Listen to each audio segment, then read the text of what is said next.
Get the beacon to the seat. Can you guys?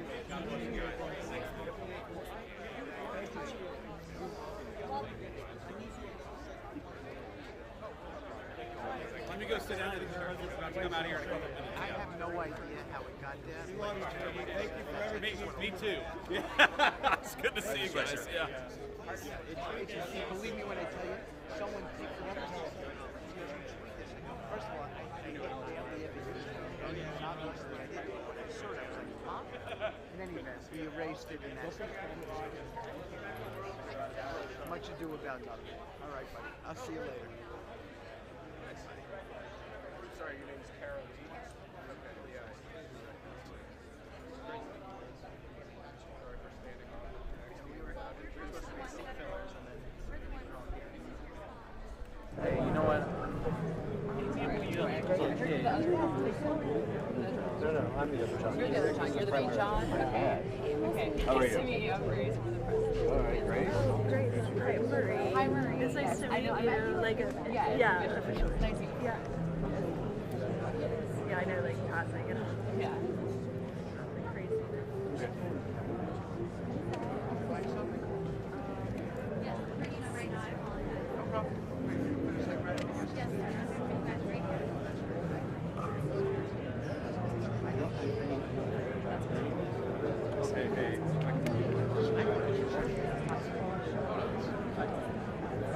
Yes.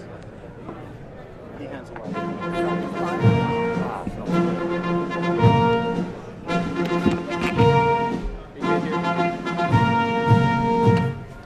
Ladies and gentlemen, the President of the United States.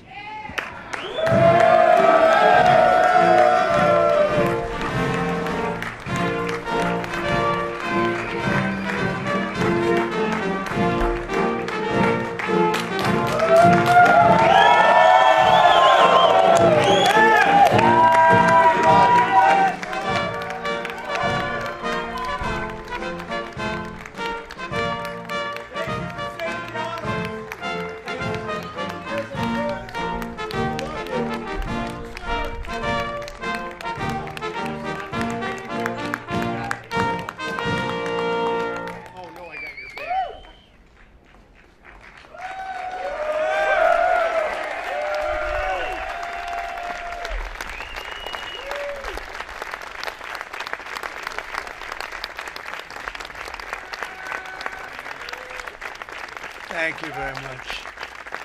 Thank you. Nice crowd. What a good-looking group of people. Well, we have some very, very good news today, and a lot of good things are happening for our country. Please sit down. My fellow Americans, this is Liberation Day. Waiting for a long time. April 2nd, 2025 will forever be remembered as the day American industry was reborn, the day America's destiny was reclaimed, and the day that we began to make America wealthy again. We're going to make it wealthy, good and wealthy. For decades, our country has been looted, pillaged, raped, and plundered by nations near and far, both friend and foe alike.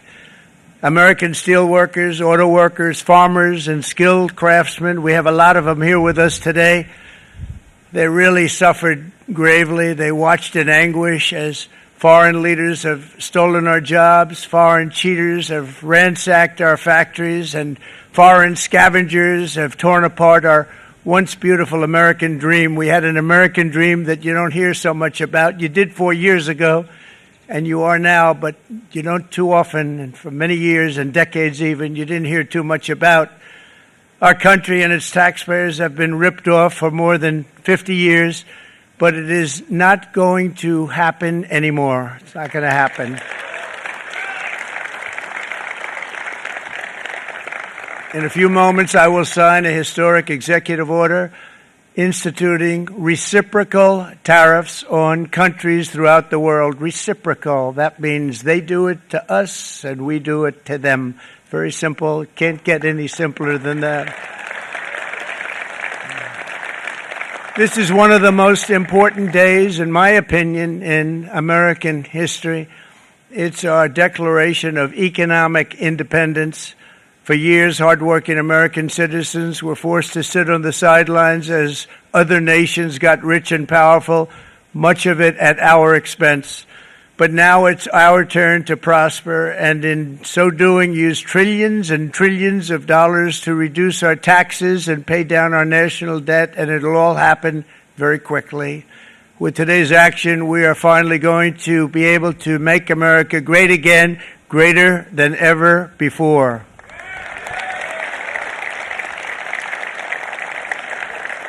Jobs and factories will come roaring back into our country, and you see it happening already.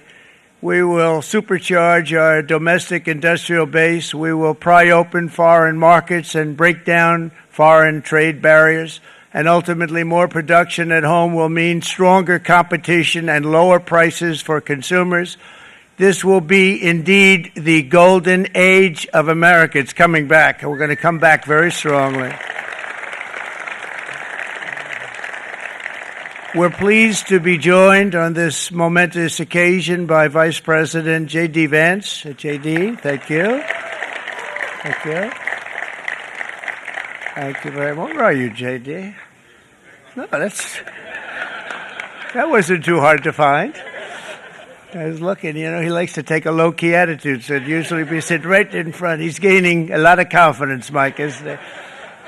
And nearly my entire cabinet is here, as well as Speaker Mike Johnson, who's done an amazing job. And with the great success we had last night in Florida, we have a majority of 7. And 7's like a lot when we had it at 1, right? You've done a fantastic job. And many of the members of the House and Senate are with us. Senators, Congressmen, thank you all for being with us. We appreciate it. For decades, the United States slashed our trade barriers on other countries, while those nations placed massive tariffs on our products and created outrageous non-monetary barriers to decimate our industries. And in many cases, the non-monetary barriers were worse than the monetary ones. They manipulated their currencies, subsidized their exports, stole our intellectual property, imposed exorbitant VAT taxes to disadvantage our products, adopted unfair rules and technical standards, and created filthy pollution havens. They were absolutely filthy, but they always came to us and they said, we're violating, we should pay for it. It's all detailed in a very big report by the U.S. Trade Representative on Foreign Trade Barriers, and I'll just hold it up for you. It's available, and you don't have to pay too much. As I understand it, you'll pay nothing. It's a lot of work for something, actually, because it's a special book. It's frankly, it's very upsetting when you read it, when you see what people have been doing to us for 30 years. This all happened with no response from the United States of America, none whatsoever. But those days are over. Let me offer just a few examples of the vicious attacks our workers have faced for so many years. The United States charges other countries only a 2.4 tariff on motorcycles.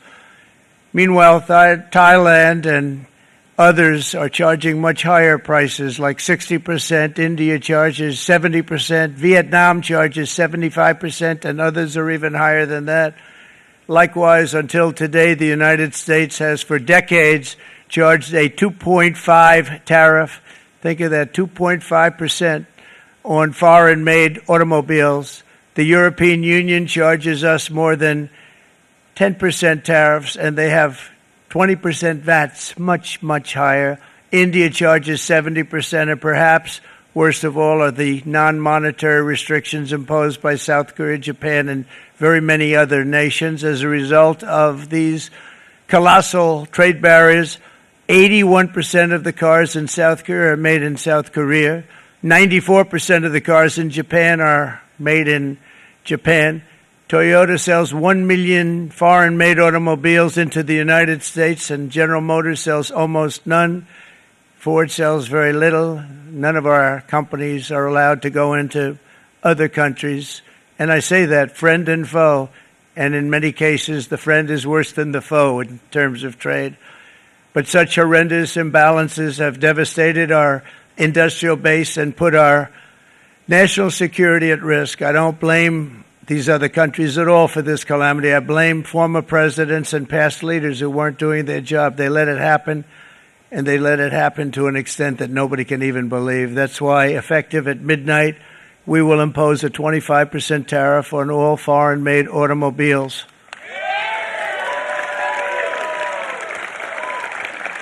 Thank you. Brian, I'd like to have you come up here for a second, okay?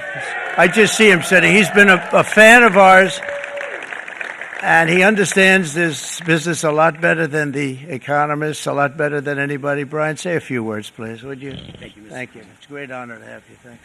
Thank you, Mr. President. I grew up just north of Detroit, Michigan, in Macomb County, known as the home of the Reagan Democrats. My first vote for president was for Ronald Reagan. I thought that was going to be the best president I ever saw in my lifetime until Donald J. Trump came along. I have watched my entire life, I have watched plant after plant after plant in Detroit and in the metro Detroit area close. There are now plants sitting idle. There are now plants that are underutilized, and Donald Trump's policies are going to bring product back into those underutilized plants. There's going to be new investment. There's going to be new plants built. And the UAW members, and I brought 20 of them with me, they're sitting right over here. We support Donald Trump's policies on tariffs 100%. So, Mr. President, we can't thank you enough. And in 6 months or a year, we're going to begin to see the benefits. I can't wait to see what's happening 3 or 4 years down the road. Thank you, Mr. President. Thank you. What a great guy. He got it right from the beginning. He got it before almost anybody else. This group over there, they got it too. And, you know, we won the state of Michigan. We won almost all of them. But we won Michigan by a lot, and I want to just thank you all. The auto workers were fantastic. The Teamsters were fantastic. Everyone was pretty good, I will tell you. Thank you very much. I appreciate it. You're going to be very happy very soon, and you probably see what's happening with all of the, not only car companies, but car companies in particular. You see it with all of the ones they're moving, they're announcing day in, day out. You're seeing it. Nobody's ever seen anything like that. With today's actions, we're also standing up for our great farmers and ranchers who are brutalized by nations all over the world. Brutalized.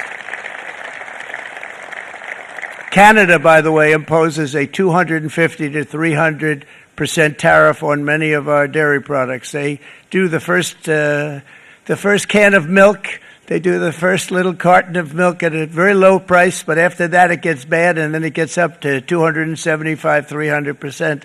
So when they're figuring what's Canada charging, they say, oh, about 2%, 3%. But take a look at what happens down the road. When you look a little bit, it's not a pretty picture, and we don't like it, and it's not fair. It's not fair to our farmers. It's not fair to our country. And with countries like Canada, you know, we subsidize a lot of countries and keep them going and keep them in business. In the case of Mexico, it's $300 billion a year. In the case of Canada, it's close to $200 billion a year. And I say, why are we doing this? Why are we doing this? I mean, at what point do we say you got to work for yourselves, and you got to? This is why we have the big deficits. This is why we have that amount of debt that's been placed on our heads over the last number of years, and we're really not taking it anymore. Through non-tariff barriers, the European Union bans imports of most American poultry. You understand? They say, we want to send you our cars, we want to send you everything, but we're not going to take anything that you have. Australia bans, and they're wonderful people and wonderful everything, but they ban American beef, yet we imported $3 billion of Australian beef from them just last year alone. They won't take any of our beef. They don't want it because they don't want it to affect their farmers. And you know what? I don't blame them, but we're doing the same thing right now, starting about midnight tonight, I would say. And China charges American rice farmers an overquota, it's called, a tariff rate of 65%. South Korea charges 50%. Actually, they charge different, from 50% to 513%. And Japan Our friend charges us 700%, but that's because they don't want us selling rice and other things. Who can blame them, Madam Secretary? Agriculture, great job you did on eggs, by the way. The egg prices came down 50%. You got them down 50% once we got involved. They were going through the sky. The egg prices, they were going through the sky, and you did a fantastic job. Now we have lots of eggs, and they're much cheaper, down about 59% now, and they're going down further. We charge 2.8% for so many things that other countries are charging 200%, 300%, and 400% for. If imposing tariffs and protective barriers made nations poor, then every country on earth would be racing to eliminate these policies, and China would be the first on line. They run a very strong country, but they're not first in line, and the American people are paying a very big price. From 1789 to 1913, we were a tariff-backed nation, and the United States was proportionately the wealthiest it has ever been. So wealthy, in fact, that in the 1880s, they established a commission to decide what they were going to do with the vast sums of money they were collecting. We were collecting so much money so fast, we didn't know what to do with it. Isn't that a nice problem to have? What do you think, Marco? Good problem? Marco would love that problem. But we don't have that problem anymore, but we're not going to have it very much longer, I will tell you. But they collected so much money, they actually formed a commission to determine what they were going to do with the money, who they were going to give it to, and how much. Then in 1913, for reasons unknown to mankind, they established the income tax so that citizens, rather than foreign countries, would start paying the money necessary to run our government. Then in 1929, it all came to a very abrupt end with the Great Depression, and it would have never happened if they had stayed with the tariff policy. It would have been a much different story. They tried to bring back tariffs to save our country, but it was gone. It was gone. It was too late. Nothing could have been done. It took years and years to get out of that depression, far longer than even FDR had that office right over there for a long period of time. The ramp system, that's rather intricate, was built because of him, and every time you walk up, you think of him, and he did a great job in many ways, but it lasted long beyond his terms, as you know. But it's not too late any longer, and we're going to start being smart, and we're going to start being very wealthy again. We're going to be wealthy as a country because they've taken so much of our wealth away from us. We're not going to let that happen. We truly can be very wealthy. We can be so much wealthier than any country. It's not even believable, but we're getting smart. Nearly a century later, in the face of unrelenting economic warfare, the United States can no longer continue with a policy of unilateral economic surrender. We cannot pay the deficits of Canada, Mexico, and so many other countries. We used to do it. We can't do it anymore. We take care of countries all over the world. We pay for their military. We pay for everything they have to pay, and then when you want to cut back a little bit, they get upset that you're not taking care of them any longer. But we have to take care of our people, and we're going to take care of our people first, and I'm sorry to say that.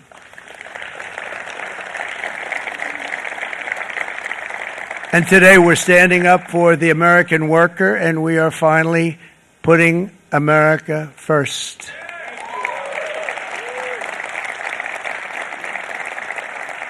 In Sleepy Joe Biden's last year in office, the United States hemorrhaged 100,000 manufacturing jobs, and the number was going through the roof at levels never seen before.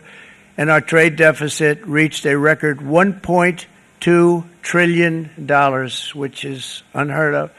Since the beginning of NAFTA, the worst trade deal ever made. It was a horror show. I was able to terminate it. They all said you'd never be able to get it out. We had to get approval from Congress to get it terminated. We had to live with that deal. It was the worst trade deal ever made by far. But since the very beginning of NAFTA, our country lost 90,000 factories. Think of what that is, 90,000. Think about putting a map up and putting tax on it. You wouldn't have enough room.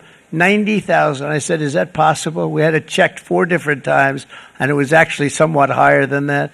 And 5 million manufacturing jobs were lost while racking up trade deficits of $19 trillion. That was the worst trade deal ever made.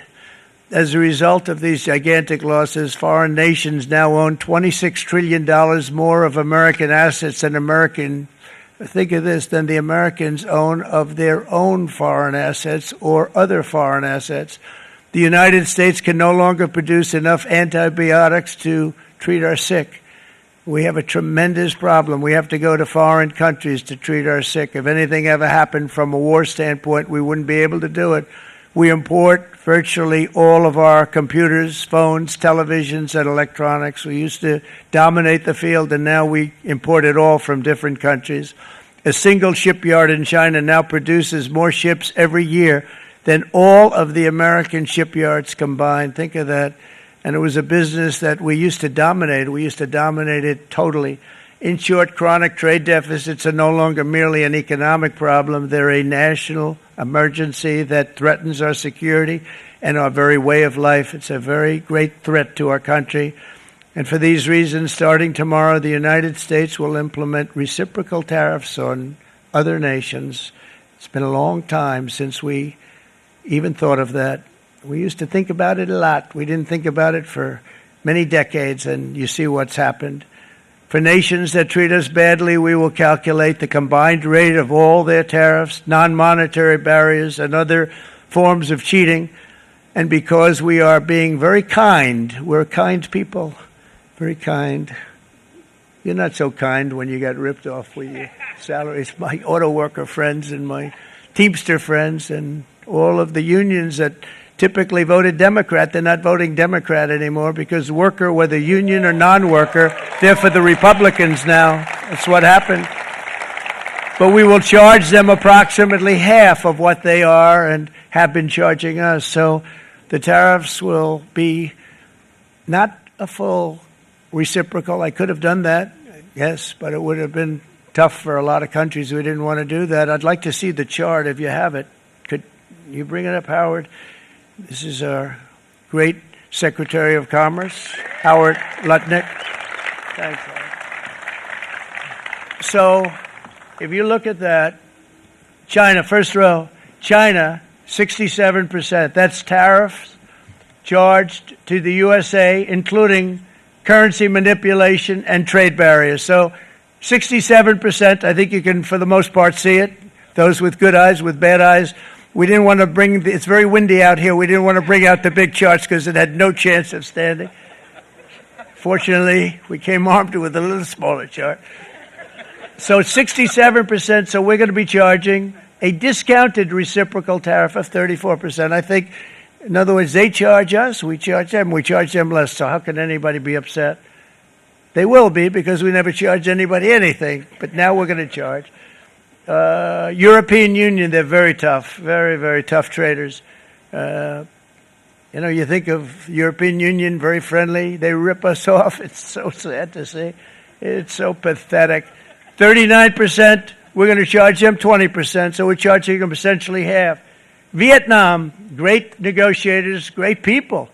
They like me, I like them. The problem is they charge us 90%. We're going to charge them 46% tariff. Taiwan, where they took all of our computer chips and semiconductors. We used to be the king, right? We were everything. We had all of it. Now we have almost none of it, except the biggest company is coming in. We're going to end up with almost 40%. Lee Zeldin's working to get their approvals. And it's an amazing company. Mr. Wei, of one of the great companies of the world, actually. They're coming in from Taiwan, and they're going to build one of the biggest plants in the world, maybe the biggest for that. But 64%, we're going to charge them 32%. Japan, very, very tough, great people.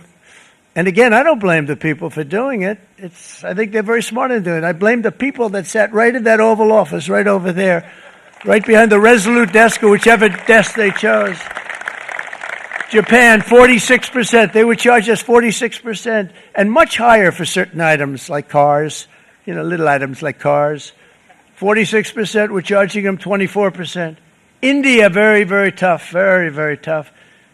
The Prime Minister just left, and he's a great friend of mine, but I said, you're a friend of mine, but you're not treating us right. They charge us 52%. You have to understand, we charge them almost nothing for years and years and decades, and it was only 7 years ago when I came in, we started with China in charge, and we took in hundreds of billions of dollars from China in tariffs. And they understood, honestly. President Xi understood. He said, look, I understand. And the other countries, and they all understand.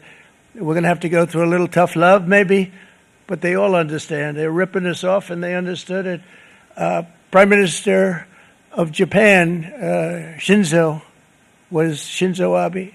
He was a fantastic man. He was unfortunately taken from us, assassination. But I went to him and I said, Shinzo, we have to do something. Trade is not fair. And he said, I know that. And he was a great gentleman. He was a fantastic man, but he understood immediately what I was talking about. I said, Shinzo, we have to do something. He said, I know that.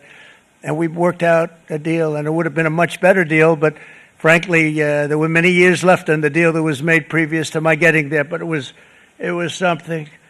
If you look at Switzerland, 61% to 31%, Indonesia, Malaysia, Cambodia, oh, look at Cambodia, 97%. We're going to bring it down to 49. They made a fortune with the United States of America. United Kingdom, 10%, and we'll go 10%. So we'll do the same thing.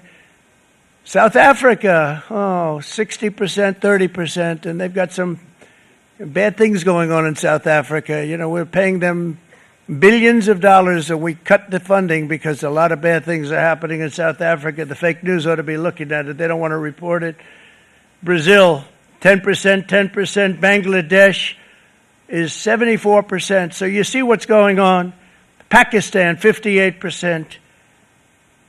Sri Lanka, 88%. So what we're doing is we're taking not the full, we could take the full 88%. Thanks a lot. He's doing a very good job. How's he doing, all right? I think you better take it with you. It's not going to last very long. He's going to put it, it's going to follow you down with the wind. I brought a hat just in case it got too windy, but here, would anybody like a hat? I'm not giving it to a cabinet. I'm giving it to the auto workers. Come here.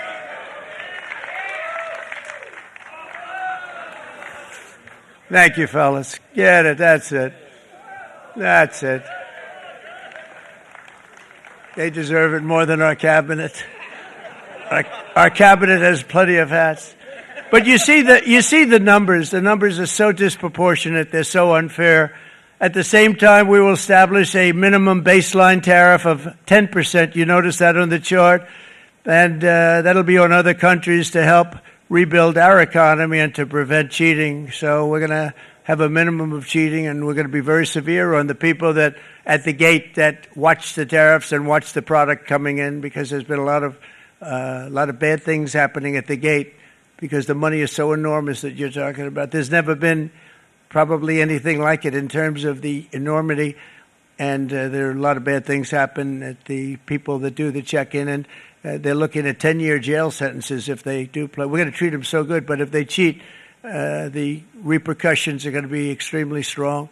Foreign nations will finally be asked to pay for the privilege of access to our market, the biggest market in the world. We're right now the biggest market in the world. We had a great country 4 years ago in terms of the economics. We were doubling up on China. We were doing so well. Nobody was going to catch us, but so much of it slipped away over the last 4 years under Biden. I campaigned on this policy throughout last year, and today that promise was made, and it was also a promise, as you know, that was kept. Promises made, promises kept. To any company that objects to our common sense reciprocal tariffs, again, reciprocal, back and forth, and I call this kind reciprocal. This is not full reciprocal. This is kind reciprocal. But what we do is we cut it in half. We charge them. My answer is very simple if they complain. If you want your tariff rate to be zero, then you build your product right here in America, because there is no tariff if you build your plant, your product in America. And we've seen companies coming in like we've never seen before. Likewise to all of the foreign presidents, prime ministers, kings, queens, ambassadors, and everyone else who will soon be calling to ask for exemptions from these tariffs. I say, terminate your own tariffs, drop your barriers, don't manipulate your currencies. They manipulate their currencies like nobody can even believe, which is a bad, bad thing and very devastating to us, and start buying tens of billions of dollars of American goods. Tariffs give our country protection against those that would do us economic harm, and many people were looking to do us economic harm. Maybe not so obviously, but they were doing tremendous economic harm. But even more importantly, they will give us growth. These tariffs are going to give us growth like you haven't seen before, and it'll be something very special to watch. I am so looking forward, and Brian, it's going to happen even faster than you said. You know, you might say, but it's already started. It's already started. Work's already begun on plants all around the country, and you see that as before. These are big, rich companies. We have $61 billion started on a big plant going up. It's going to be announced over the next 2 days, and they already started work. Many of these the biggest companies in the world, they've committed to build. We're going to build, sir. And they came here to see me, and wanted to know if they could have a press conference. I do as many as I can. I'm pretty busy trying to stop Russia and Ukraine and the Middle East. We got to stop that. We got to stop the Houthis, which we're making tremendous. They like shooting ships down and out of the water, sinking ships. They get a kick out of it, but they're not getting such a kick out of it now, are they, Mr. Secretary? They're not getting such a kick out of that now. But here are just a short list of some of the companies that have already announced and committed to investment. And this is a company that built its factories and its plants in China. Apple is going to spend $500 billion. They never spent money like that here. They're going to build their plants here. SoftBank, OpenAI, and Oracle, great companies, are investing $500 billion almost immediately. NVIDIA, a hot company, is investing hundreds of billions of dollars. They just announced. TSMC, the biggest, most important company in the world of chips from Taiwan, with no investment from us, is investing $200 billion. And they said the reason was, number one, the election of November 5th, and number two, the tariffs. They don't want to pay the tariffs, and the way they're not paying it is to build their plant here. So we're going to go from almost no percentage. We used to have 100% of the chip market. Now it's all in Taiwan. Almost all of it's in Taiwan. A couple of other countries, but mostly in Taiwan. And think of it. We had 100%. We lost it because of people in that office that didn't do their job. They allowed it to be stolen from us. Johnson & Johnson, great company, $55 billion. Eli Lilly, $27 billion. Meta is investing $500 billion. Wow. DeMac is investing $20 billion. CMA, CGM, $20 billion. And then you have Merck and Clarios, Stellantis, General Motors, GE Aerospace, Honda, Nissan, Hyundai are all putting in billions and billions of dollars, and they're committed 100%. So. And we've never had, and this is after 2.5 months. This is after just a short, this all took place as soon as we came out with what everybody wanted to do. You know, I watched a gentleman today on television, used to work with Lee Iacocca, a very respected automobile person, and he said, you know, because they're asking people, and they try and get as many negative people as they can, but they can't find them too much. It's pretty hard to find in terms of what we're doing, especially when they see all this investment. They said, so tell me, what do you think of what Trump is doing from the automobile standpoint? He said, I can't believe it. Somebody is finally, he's an older guy, real pro, really top guy, with Lee Iacocca. He said, I never thought I'd see the day when this would happen, where somebody had the courage to go and do what has to be done. This is transforming our nation. Our entire nation is going to be transformed, not only with the cars, but on every single other item that's built. We're going to become an industrial powerhouse. And he said that so beautifully today. In fact, I'm going to find out, I'm going to get a tape, and Bruce, I'm going to get that tape, and I'm going to send it to you out in Long Island, and you're going to play it for the people. And all your union workers and your non-union workers out there, you got a pretty even split. But we have so far, it looks like we're going to have about $6 trillion of investments, and you wouldn't do that in years in this country over the last number of years. $6 trillion, and that's going to be much higher by the end of the year. And think of what $6 trillion is. You wouldn't have even a small percentage of that under this other system. We're going to be an entirely different country, and it's going to be fantastic for the workers. It's going to be fantastic for everyone. There will never have been a transformation of a country like the transformation that's already happening in the United States of America. It's an incredible thing to watch, and it's incredible to meet with the top people, people that you read about, very wealthy people, or people that are great managers and executives and presidents of big public companies, and to watch the enthusiasm they have now that they didn't have. They gave up on our country. They went to foreign countries and they built.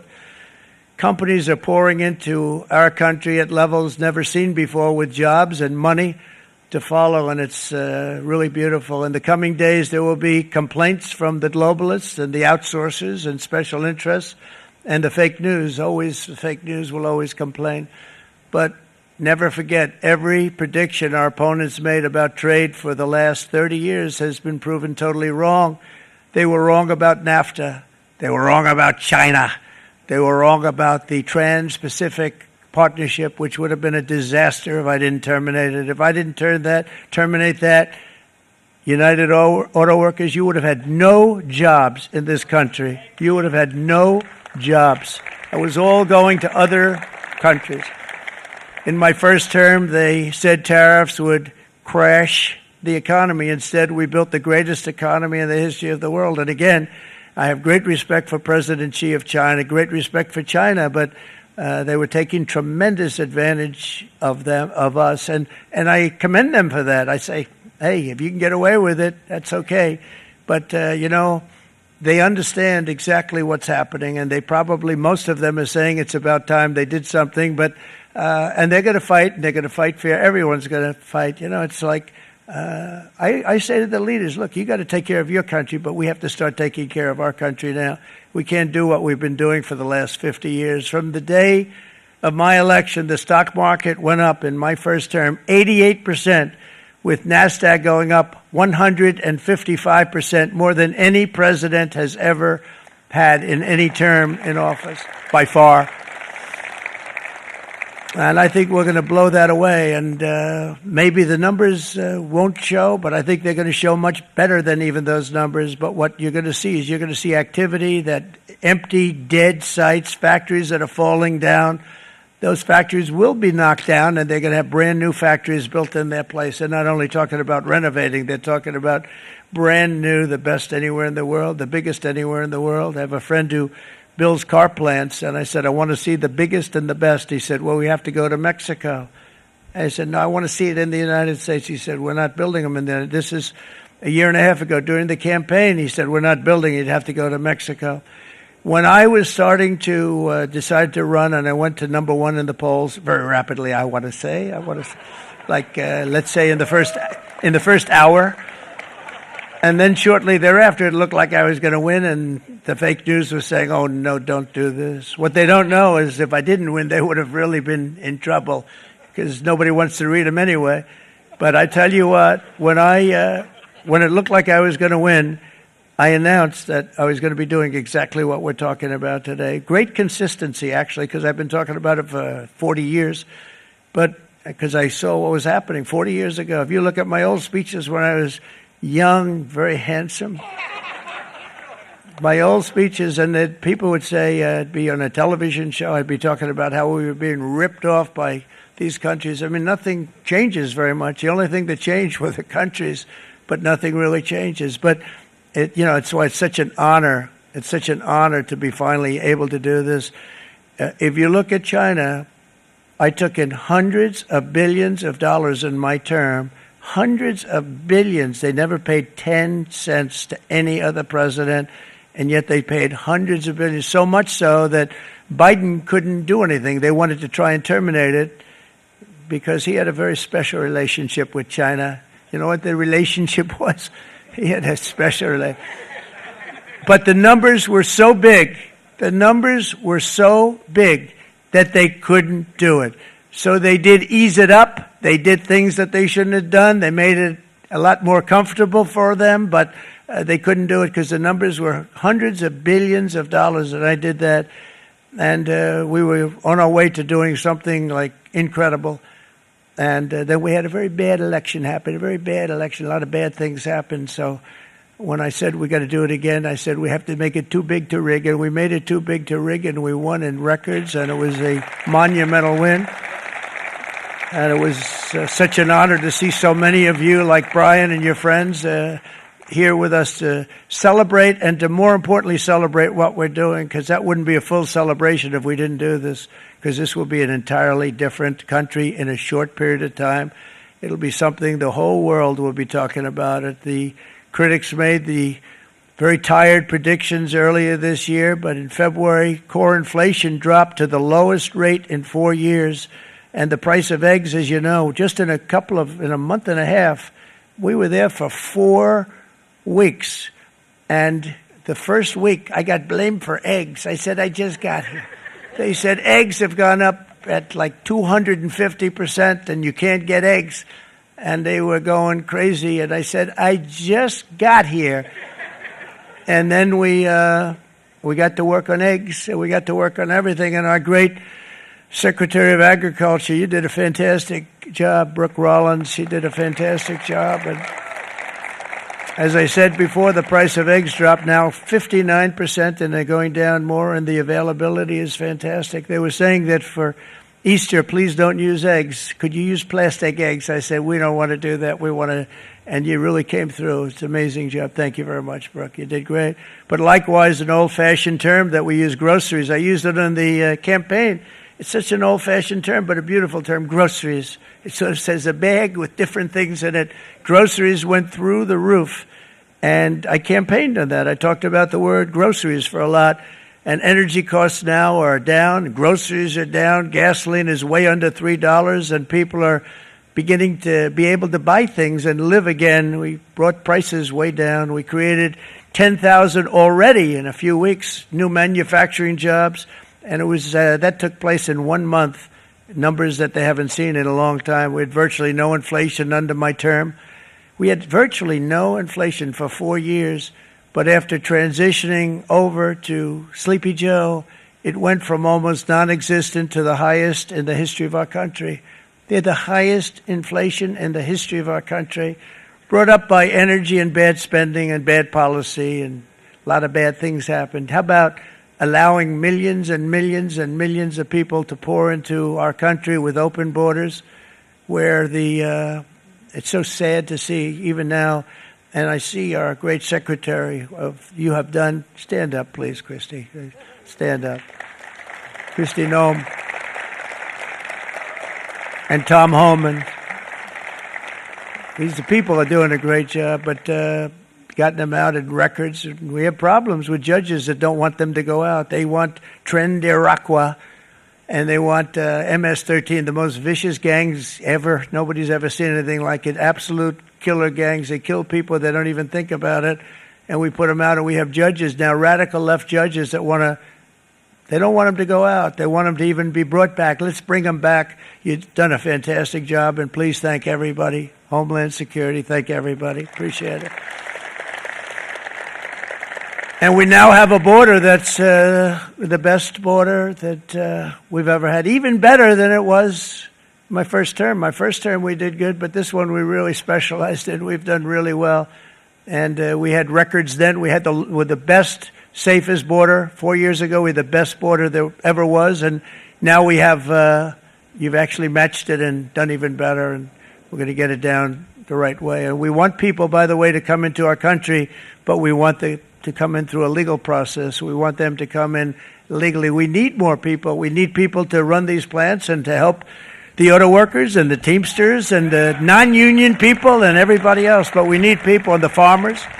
And we're going to let people come in, but they want to come in. We want them to come in legally. They have to have the capability of loving our country, not people that hate our country. We don't want them in our country. And now we're going to pass the largest tax cuts in American history, and that's where we're relying on Mike and John Thune.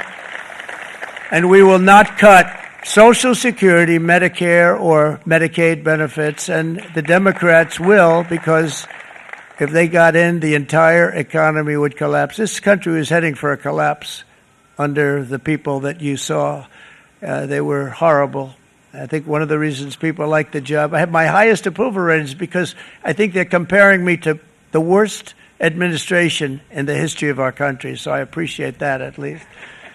But Speaker of the House Mike Johnson and Senate Majority Leader, appreciate it, Mike, John Thune have been fantastic, by the way.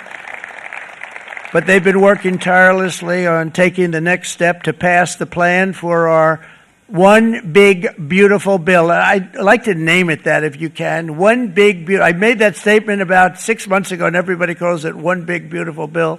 And it will be that. It'll have everything, the big tax cuts and every incentive there is. And it'll be fantastic. And by the way, for the cars, we're asking for an interest deduction on a loan. So if you build the car, only in America we do it, Brian. If the car's not built in America, you don't get the interest rate deduction. But if you build the car in America, if you buy a car, if it's built in America, then you get an interest rate deduction, tax deduction, and that's a big thing. That's going to be a big thing. I think that's going to pay for itself very quickly, that deduction. Never happened. We've never had anything like that before. Somebody said, where do you get the idea? Because it's so basic. You would think that would have happened a long time ago. It never did, and I'm very happy it didn't because now I can say that was my idea. But we're going to get us closer to the debt extension. We have to get the debt extension passed, and I know you're going to be able to do that, Mike, and it's very important that you do that.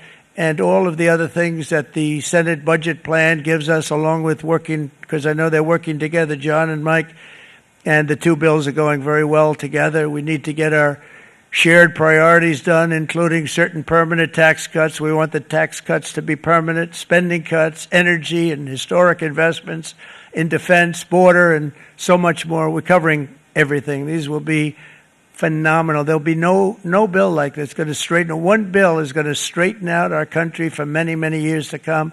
And we said, let's just do it and let's get it done. And some guys will love it and some guys will like it a little bit less because they're not getting what they were exactly looking for, but they're getting a lot. They'll never, if we get this done, it'll be the most incredible bill ever passed in the history of our Congress and Senate and congressmen, the senators and the congressmen, many of whom are here today, will be very proud of themselves. I really believe that.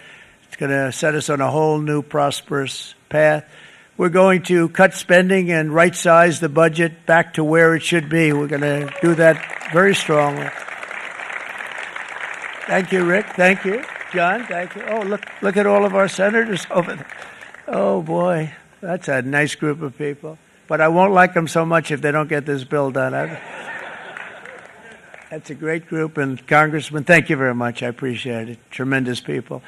The Senate plan has my complete and total support, and the House plan likewise is very similar. They're moving along pretty much at the same clip, and as soon as you're ready, you'll show it to me, and I'm sure it'll have my support, Mike. Every Republican congressman and senator must unify. We have to unify. We can't be separated. We have to get it done. We have to get absolutely everything we can, and we have to take care of the American people. That's the only thing that matters. We have to take care of the American people first. We need to pass this bill immediately, get it done, including debt extension. From this day on, we're not going to let anyone tell us that American workers and families cannot have the future that they deserve.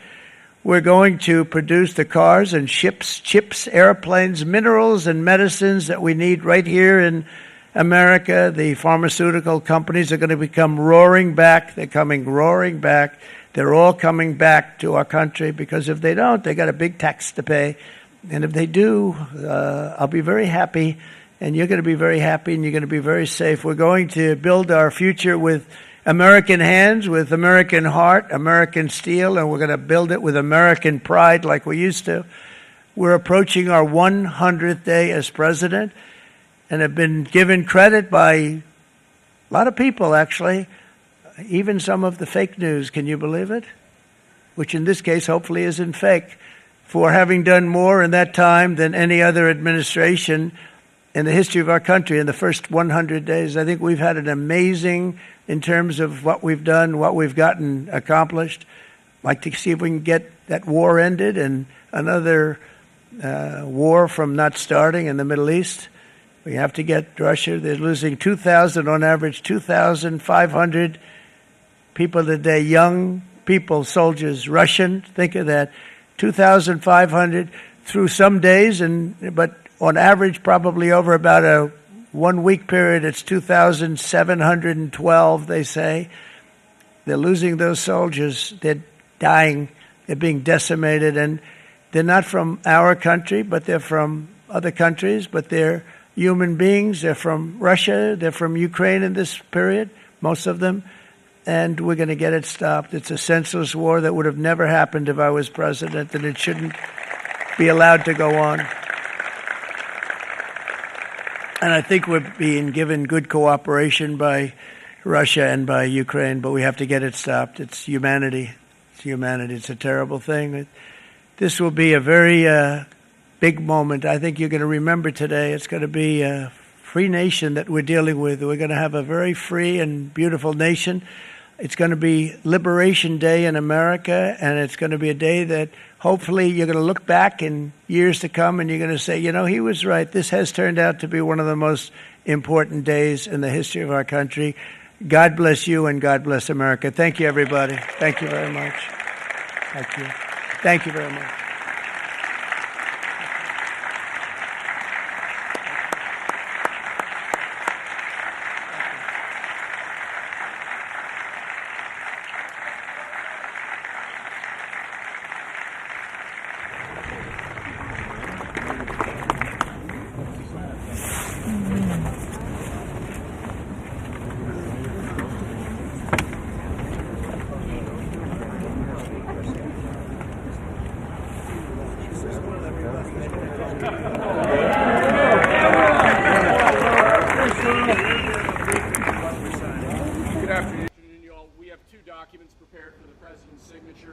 Today, one closes what's referred to as the de minimis loophole with respect to imports from the People's Republic. The other is the big one, is the reciprocal tariff executive order that the president just spoke about at length. This is obviously a huge deal, and it's been an honor to be a part of your team getting this ready for you. So. Boom. Yes, sir.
Mr. President, what will you do if the EU or other countries retaliate?